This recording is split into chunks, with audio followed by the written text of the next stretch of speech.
12 p.m. Hello and welcome to Newsbeat. My name is Kenneth Jesse.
Welcome to the program. Let's begin from the camp of the MPP as one of 7 heavyweights of the party will stake their claim for the party's national chairmanship position in the party's upcoming national executive elections. At the chairmanship race, how it is going so far.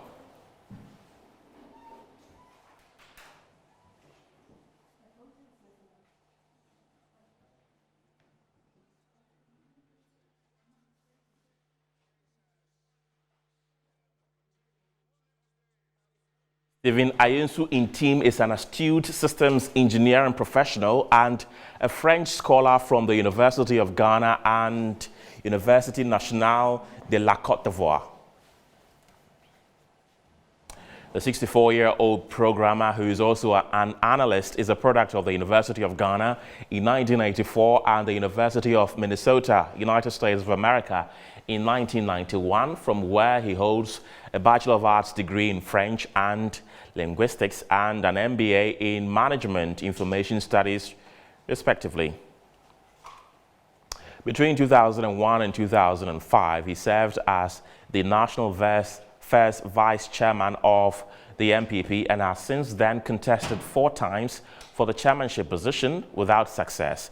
In the 2018 contest, he placed second after pulling 2,515 votes against Freddie Blaise 3,021 votes. Intim will be contesting the national chairmanship position for an unprecedented 5th time and will be hoping to rewrite history and lead the MPP into the next 4 years. Now let's go to another candidate in the person of Stephen Asamoah Boateng, who is popularly known as Asabi. Stephen Asamoah Boateng is a former Director General of the State Interest and Governance Authority. He's a former Member of Parliament for the Infanteman West constituency and a former Minister for Local Government, Rural Development and Environment, Tourism and Diaspora Relations. He was born on August 18, 1958 and comes from Konongo in the Ashanti region of Ghana. He commenced his political career as a political activist and the secretary of the Central Committee of the National Union of Ghana Students from 1979 to 1982. He became the Member of Parliament for Infanteman West in 2004 but lost it to Aquinas Teria Kwanzaa of the NDC in 2008. Akwesi Osei is a former Minister for Foreign Affairs in the John Kufuor administration. He's a former MP for the Ajosu-Jabin constituency between 1997 to 2008. He also served as a Deputy Minister for Trade and Industry in 2003. He later became a substantive Minister for Foreign Affairs in July between 2007 to 2009. While in Parliament, Osei served on several committees, including House Appointment, Trade and Industry, Tourism, Communication, and Finance. The only woman in the mix is Davi Ama Gifty Asantua Aye, The 74-year-old former national treasurer of the MPP, Gifty Ama Asantua Aye, alias Davy Ama, is the only female contestant with 7 other aspirants for the position of the national chairmanship of the governing party.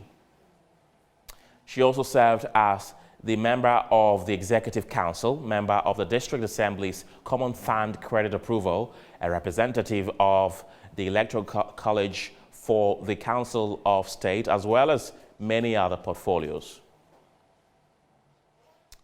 Let's go to another candidate in the person of Sammy Crab, and he is a former Greater Accra Regional Chairman of the MPP and a former second Vice Chairman of the party. In 2016, the MPP's National Executive Committee suspended Crab indefinitely alongside then General Secretary Kwabena Ejapon and then Chairman of the party, Paul Afoko, over what they termed as anti-party conduct. Now, despite his suspension, Crab initially declared his intention to contest the 2018 MPP chairmanship race, but rescinded his decision after party activist Hajia Fateh violently attacked and prevented him from picking nomination forms when he visited the party's headquarters in the lead-out to the national executive elections. It is, however, not clear if the party has officially reinstated Crab after the reversal of the suspension of Kwabena Ejapon last year. Another person in the shape of George Kwabena Abankwa Yeboah is also contesting and is currently the national treasurer of the party. He hails from Kwewu Mpraeso in the eastern region of Ghana, but was born and has lived in Accra. He attended the Achimota Secondary School and holds a Bachelor of Pharmacy from the Kwame Nkrumah University of Science and Technology, also having a Master's in Business Administration with a finance option and a Bachelor of Law from the University of Ghana, Legon.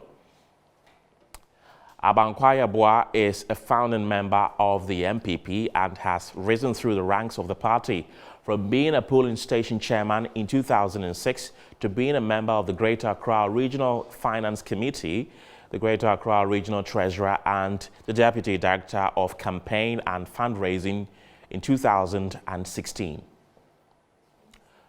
Another person is Professor Christopher Ameyaw Ekumfi, who is a well-respected academician. He was born on 21st August 1945 at Techiman in the then Bunu Ahafo region. He is a former Minister of Education under the John Kufuor government and former Director General of the Ghana Education Service.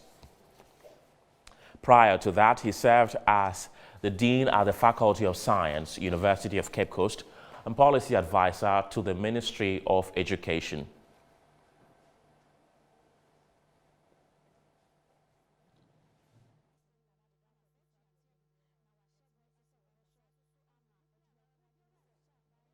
So, with less than 7 days to the highly anticipated MPP National Executive Elections, candidates are yet to pull down their posters and banners against directives from leadership of the party.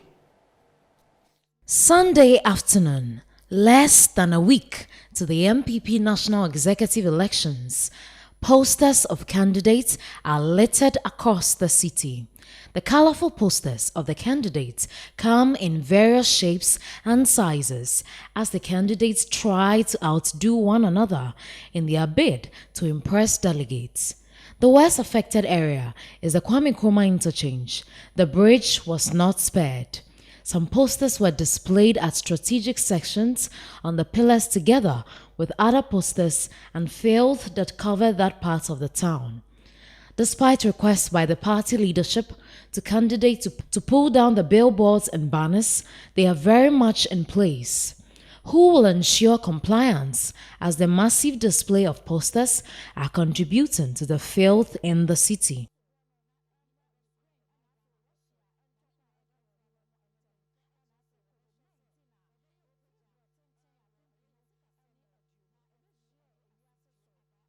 So expect comprehensive 3-day coverage and analysis of the executive elections on Metro News. Take a look.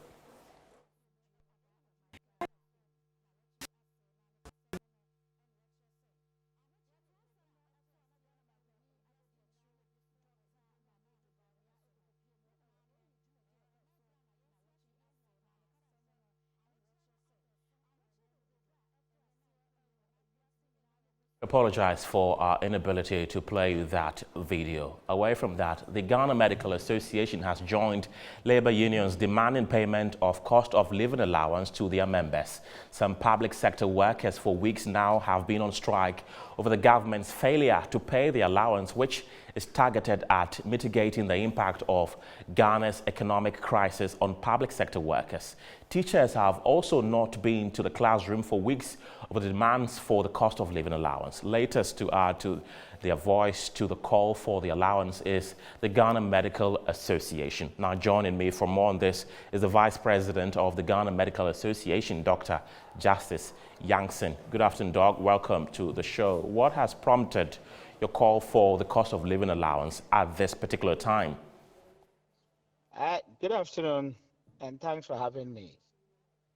Let me just use this opportunity to bring a bit of clarity to this topic.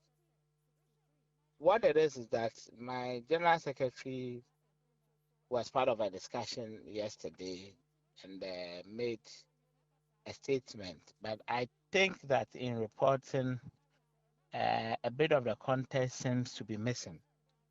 Basically, what it is that there is a labor center called the Forum of Public Sector Workers, and it's basically made up of unions within the health sector, civil and local government staff, the education sector or GES, as well as the judicial service to a large extent. Now, the various groupings or unions within Forum,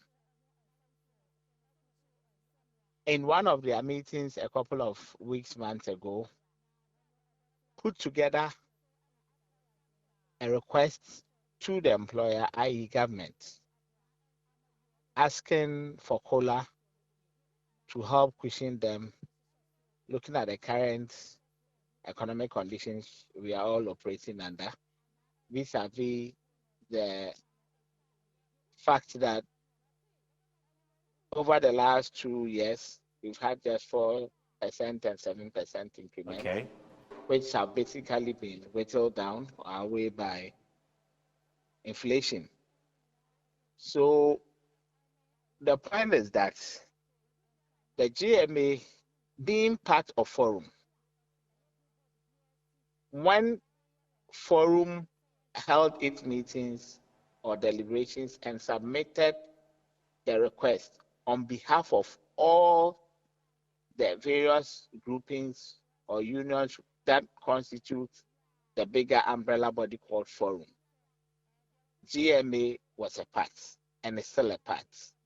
So that letter that was sent by Forum represented all of us. Right. So he sought to bring clarity to that position by saying that through that communication between Forum and the employer or government for that matter, and the fact that GMA is part of Forum, the sum is that GMA is also part of the various groups that have requested that government cushions us with the COLA. So it is not a decision that was just taken, but it's a decision that has been there as part of the bigger discussions within the umbrella body called Forum. Same has actually been communicated, right, as I said earlier. So this is how the whole thing evolved. Doc, but one will ask, why have you waited this long until other public sector workers are on strike to bring it up? No, that is why I'm saying that we haven't waited. This letter went to the employer months ago. But of course, you make a demand, you expect the employer to respond and fix a date for whatever meetings or negotiations that will have to happen. So once our demand had gone to government, we were waiting on government to do the needful. Okay. So it is not that we have waited and we are now making a call. No. Okay. The call has already been made. Okay. The request is gone. You know, what happens is that labor will usually dialogue and have communications with the employer over a certain period before, excuse me to say with all due respect, actions like strikes and what have you will be undertaken. Okay. So it's not something that you wake up one day and you say, oh, today, in quotes, we are on strike, or we are partaking in one or industrial action or the other. Right. So what happens if your employer, that is government, fails to adhere to your demands? Well, thankfully, tomorrow, God willing, there's going to be some negotiations or discussions or meetings between government and labor. Government has formally communicated same to us.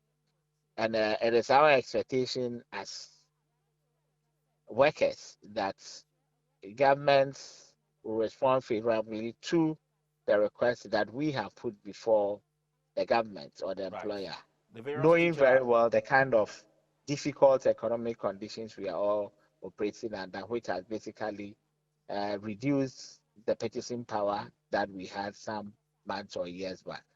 Right. So how much are you demanding in terms of percentage?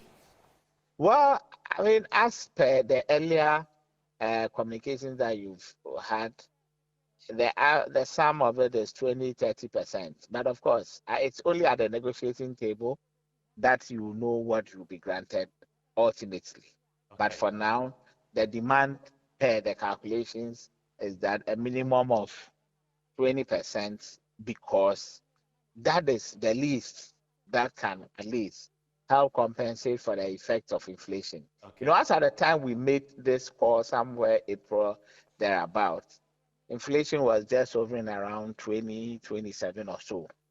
So if we are to take the initial 7% and top it up with a 20%, at least it just restores us to a certain position that we were at the beginning of the year. Okay. But so, even mind you, we still have a full 6 months or half year to go, basically. Okay. And if the trend continues this way, God forbid, only God knows what kind of inflationary figures we'll be talking about. Okay. So what if you meet government and government says, look, I cannot pay you 20%, let's make it 5% or anything below 20%. Will you agree to that? The truth is that it is not my sole decision to take. If you look at the communication that came from the Fair Wages and Salaries Commission inviting all of us to the meeting, on the surface, there were 23 named groupings, but some of them come in the form of labor centers. So, for example, the TUC has about 25, 26 affiliates. So if you see TUC, we are technically talking about 20 plus, unions within. If you see forum on the list, it may come as forum. You will count it as one, but you'll be talking about maybe 9 to 10 different units within unions within the public sector. So it is going to be one that I think it will be very difficult for me to preempt the reaction of, let's say, a particular group or the other. Right. So but ultimately, I know labor will seek the best for our members, because under the current circumstances, what we are asking for is just and fair. Right. Thank you very much for speaking to us, Doc. He's with the Ghana Medical Association. You're still watching the program here on Metro Television. Now, the National Association of Registered Midwives, Ghana, have added their calls to the popular cost of living allowance. A statement signed by the General Secretary of the Association, Harrison Ampabin, said the current economic crisis has made life unbearable for midwives across the country. The statement said government must consider giving midwives the 20% cost of living allowance to ease the burden on midwives occasioned by the high cost of living and rising inflation.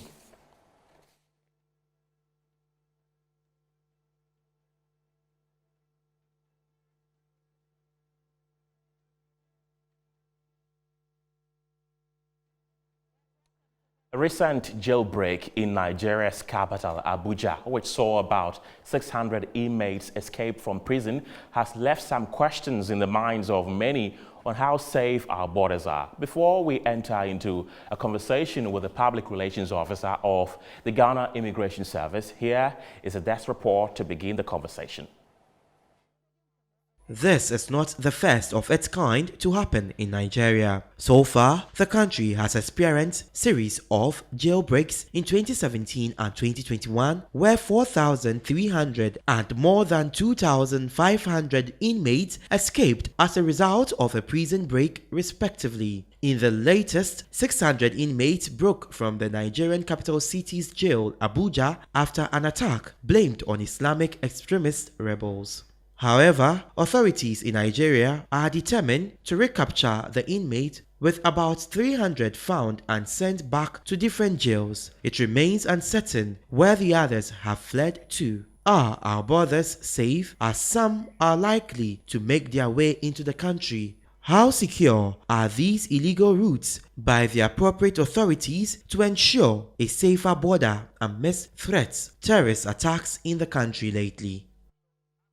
Let's have a conversation on the back of this, and joining me on Zoom is a security analyst, Adib Sani, to look into the possible dangers of this prison break to our security. Adib, welcome to the show. Nigeria is one of our closest rivals in Africa. What measures do we have to put in place to prevent these illegal inmates who have escaped from their prisons from entering into our country? Well, it brings to fore the issue of border security, and it is particularly scary that we have really porous borders, and I haven't seen any strong commitment to dealing with the problem. Indeed, when they escape from prison, usually Ghana is their favorite destination, considering the fact that we are prosperous, considering the fact that we are an English-speaking country. So they stop at nothing, heading towards Ghana. And this is not the first time. In the recent past, we have had a lot of prison breaks in Nigeria, and a lot of those This is not the first of its kind to happen in Nigeria. Hunted. So far, the And country has experienced series of jail. Some of them might have found their way into other countries within the sub-region, especially Ghana. And when they come, they don't go through the approved routes. They don't come knocking. Hello, it's me. Open the door. Let me enter. Right. And they don't avail themselves to our security agents to vet them or do anything like that. Rather, they go through the unapproved routes. So if really we are committed, we need to work towards improving border security and improving intelligence gathering so they are not able to take advantage of the many unapproved routes we have to come into the country to continue their trade. You did mention that their favorite destination is Ghana. Do they have some associates in Ghana who welcome them when they run away from Nigeria? Because you did mention that they come through unapproved routes, and with people who are not from this country, for them to be able to find an unapproved route, that means somebody from this country might have assisted them. Okay, so there are two things involved here. First, some of them have associates here because we have a large Nigerian community in Ghana, numbering in the millions, okay? So you would know at least one or two persons who would give you the shelter you require. On the other hand, they take advantage of our hospitality. You know, Ghanaians are generally friendly. We are friendlier to guests than even to our own selves. So when they come into the country, they are able to conveniently integrate with the communities in which they live. And mostly their favorite, communities is either Kaswa or Ashima and other inner cities. And they continue with their trade because they get to connect or reconnect with criminal gangs. And so it is not usually surprising that you would see people arrested for the wrong reasons, either robberies or kidnappings, and some of them are Nigerians. If you check and if we conduct proper background checks, we would realize that these persons are usually wanted in Nigeria or might have even escaped capture or from prison in Nigeria and are active in Ghana. So definitely it is a source of worry, particularly the fact that we have gone beyond these people being armed robbers. A lot of them are terrorists. So when they come into the country, then I mean your guess is as good as mine. Unless you hear them speak, it's a bit difficult to differentiate between a Ghanaian and a Nigerian. Is there any hint that if you see this person and this person is a Nigerian who broke away from a prison in that country, can you identify that person just by seeing them? Well, it will be difficult, and we need to also be careful so we don't stereotype. We don't make it look like all Nigerians are criminals. However, landlords really need to be educated. If strangers come around wanting to rent your facility, at least make a little effort to do some backgrounds. A little effort to do, but don't be too quick to grab the money. Because I know most Nigerians, they pay more than we pay. So sometimes when you are competing with a Nigerian for an apartment, be sure that he would win because he's willing to pay more. Don't be quick to grab the money. Do a little background check on whoever it is. At least, what work does he do? If he doesn't, if he's not gainfully employed, he's not doing nothing, yet he has enough money to pay for an apartment worth 5,000 cedis a month, you should be worried. Okay, and we should do things according to certain principles. So in the end, you wouldn't be harboring criminals. And some of them, when they come, they would make attempts to re-establish contact with criminals, asking where the criminal hideouts are, who are these people, what do they do, and all that, just to reconnect. Right. Okay, so if you see someone asking questions beyond mere curiosity, then you have every reason to be worried. Mr. Adib Sani, thank you very much for speaking to us this afternoon. He is a security analyst. Now, still to come in this bulletin, we'll tell you the horrific news of the arrest of 2 persons found in possession of a human head at HOBOR in the South municipality of the Greater Accra region. That's what's coming up after the break.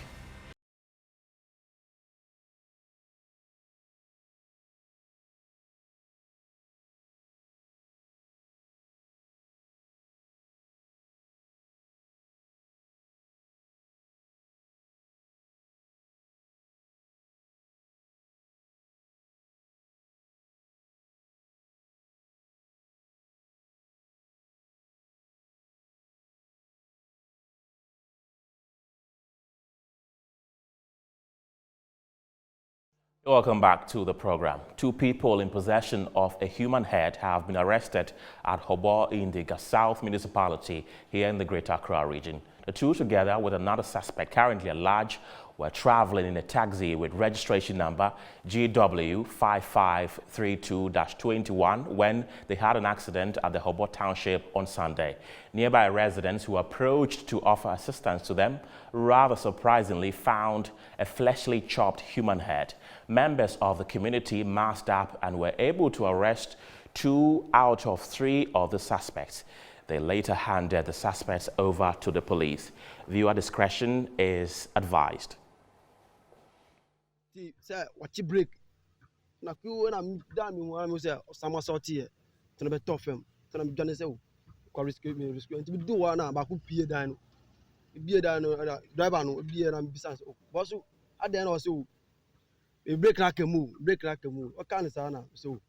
Nti bi say me hwe say obi say won inside na ono pie. Me say ba ku so pie outside. Na ba ku na fa chese, ba ku na pie outside fa hase. Nti o fa hase no. Na like na okoto so ni mu nti e say e bia bibi ko enu na me ka te ndan say on so ni mu before me no be ben no wa dwane to dwane fa say na me say on chi no kra okọ na ba ko nso before me dan no na ba ko nso ofa chi okọ later on na me call e popi ho village me ko bo na ma say na be happy o me fie ni nti ba so on frɛ assemblyman no to frɛ assemblyman no later before me do fie na assemblyman popi friend back say assemblyman say omachi ne ba ko na omodi na Township police station or statement. Nti eba sande na muhu oka ni mu.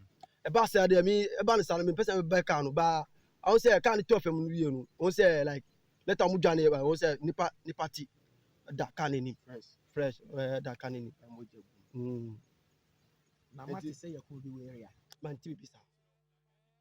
Very gory incident there. But let's go into the phone lines and speak to Akwesiado, who is currently in the community. Akwesi, welcome to the show. Has a third person been arrested? Okay, Ken, thank you. So the core facts are that there were two suspects in the incident, and then all the two suspects, as of now, have been arrested by the police and assisting investigations. So the inside story is that one of the suspects confided in the other, who is also a taxi driver, that beyond his taxi business, he has been performing human sacrifices, which fetches him good sums of money. So he would introduce him into that business as well. So he made the other guy lure the taxi driver, and then they attended the funeral. So on their way from the funeral, they attacked the taxi driver, took him into a nearby bush, and then had his head chopped off. And then whilst they were on their way, they were involved in the accident where they were being arrested. As I speak now, we are at the second house of the prime suspect in this case, where crimes investigators from the Ghana Police Service are carrying on with the investigative work here. Right. Have we been able to identify the person whose head was sadly chopped off? Okay, we have not been able to identify the person because the person is not known in the community here. It appears to be that he is from elsewhere. Right. So how is the community like? How is the euphoria like at the moment? Okay, so the community is in a solemn state now, and then we have several persons gathering in folks, and then probably discussing the matter. Okay, Akwesiado is our man on the ground. Kindly keep us posted with this developing story. Thank you very much. Away from that, chiefs and elders of Wetikpo are calling on the police top hierarchy to intervene in investigations into the gruesome murder of an 80-year-old man by police in the area. According to the chiefs, the deceased may not get justice as little progress has been made with the process, and thus enabling some key suspects to walk freely. The headless body of an 80-year-old Afeto Yesu was found after he was reported missing. The deceased was a homeowner whom, according to reports, had gone out escorting a young man known as Gbagba, who approached him for accommodation after he was left stranded at Wotikope, a suburb of Kwetoi, but the old man failed to return home, only for his headless body to be found by a search party led by the youth in the community. Gbagba, now the prime suspect, has since been on the run. However, the chief and elders say the victim, until his demise, had serious confrontations with some family members amidst threats over some family properties, an issue the elders say was brought to the palace for settlement. They say even though they informed the police about those family members, the police have instead gone after those they perceive innocent. I call the station officer that they have made a report that the CID told him to come later on to bring the name. So I called the CID, whether he's ready to collect the name, and then he's very sick. So maybe by today or tomorrow, maybe he'll be well. Then he will collect up the names, and then the arrest will be made. So I'm begging the police, after collecting their names, they should arrest them. They are calling on the police top hierarchy to be concerned about the ongoing investigation before the wrong person is jailed while the culprit walks free.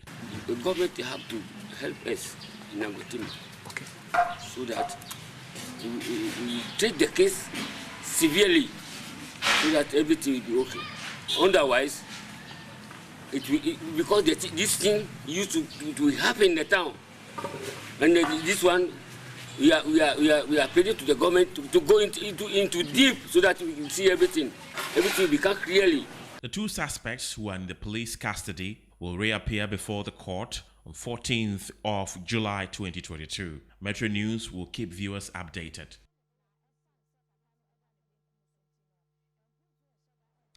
Food shortage has hit a number of senior high schools in the country.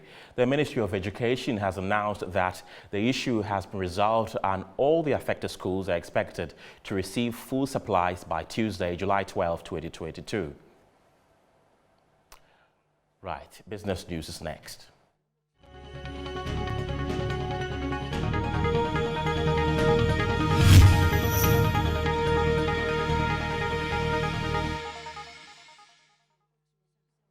And in business today, the cedi weakened to a fresh low against the dollar this week, depreciating to 8 cedis 4 pesos from 7 cedis 95 pesos at the close of last week. Amid mass protests over soaring inflation and its weakening currency, the country's late last weekend reversed its decision to refrain from requesting international financial aid from the IMF. The country is seeking as much as $1.5 billion from the IMF to shore up its finances and regain access to global capital markets. At the same time, the government is considering offering fuel coupons to transportation companies to reduce the impact of fuel price inflation on food costs. Despite the potential for an IMF deal, the cedi is expected to depreciate further given the economic challenges the country faces.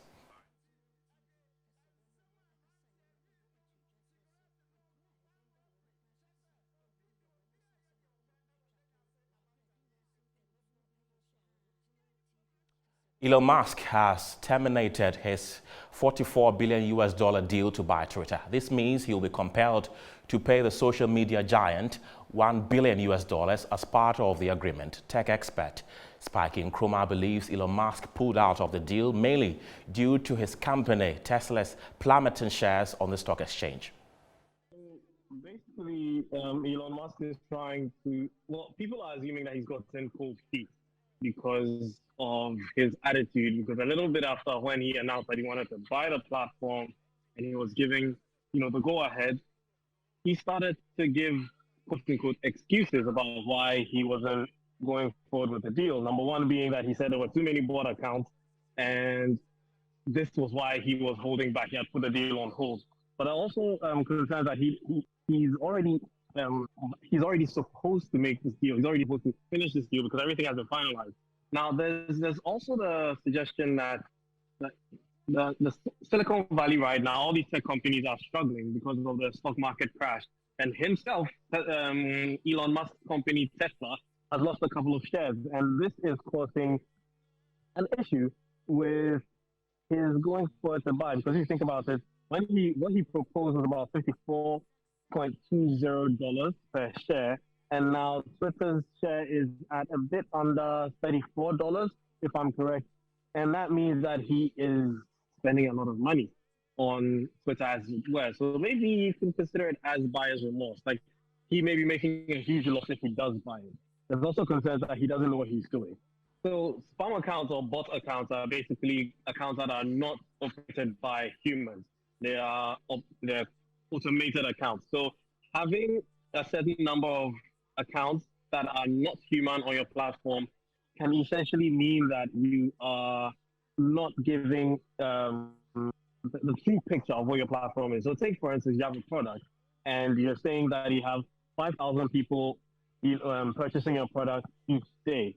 And it comes to the knowledge of your investors that these 5,000 people, out of them, 2,000 are not real human beings. We'll be back from the break with the latest in sports.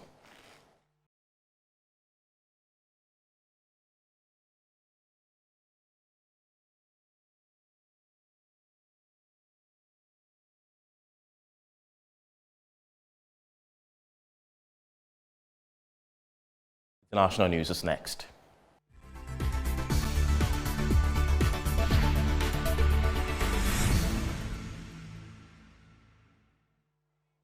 The emergency services in Nigeria say they have now recovered 17 bodies after a passenger boat capsized on a waterway in the commercial capital, Lagos.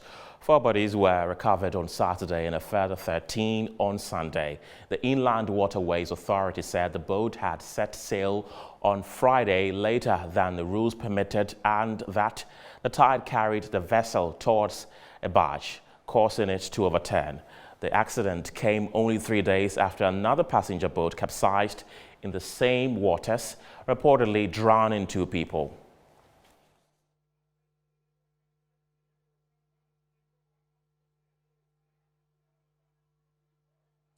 7 children are reported to have been killed by an improvised bomb explosion in neighboring Togo. Witnesses say they were woken by a loud blast late on Saturday into the Savins region in the north of the country. An investigation is ongoing to determine the circumstances of this explosion and identify the perpetrators. The Togolese army has been on high alert following the country's first deadly militant attack in May when 8 soldiers were killed near the border with Burkina Faso.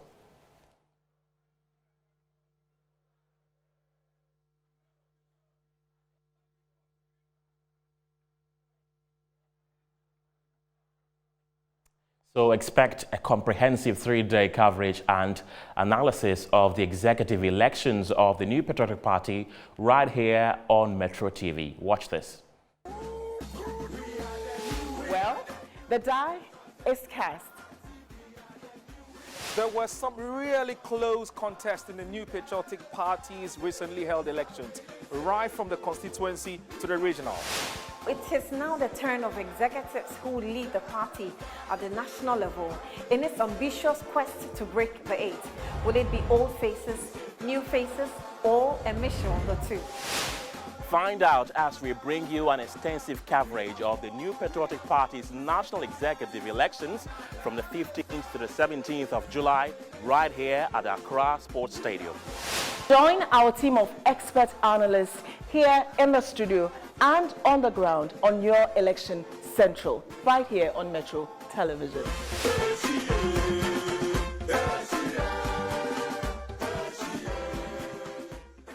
Stick and stay with Metro TV to bring you all you need to know concerning the new Patriotic Party's national executive elections. That's it for now, but before we go, a look again at our top stories.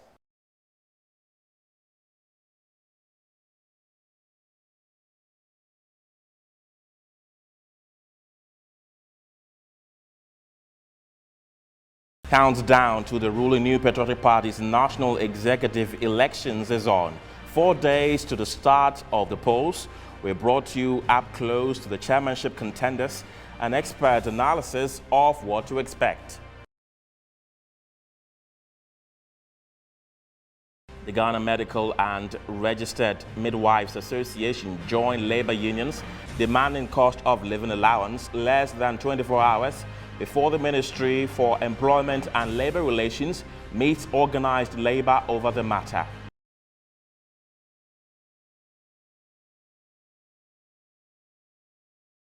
We also took you to neighboring Togo, where 7 children have been killed and 2 injured in an explosion in the northern part of that country.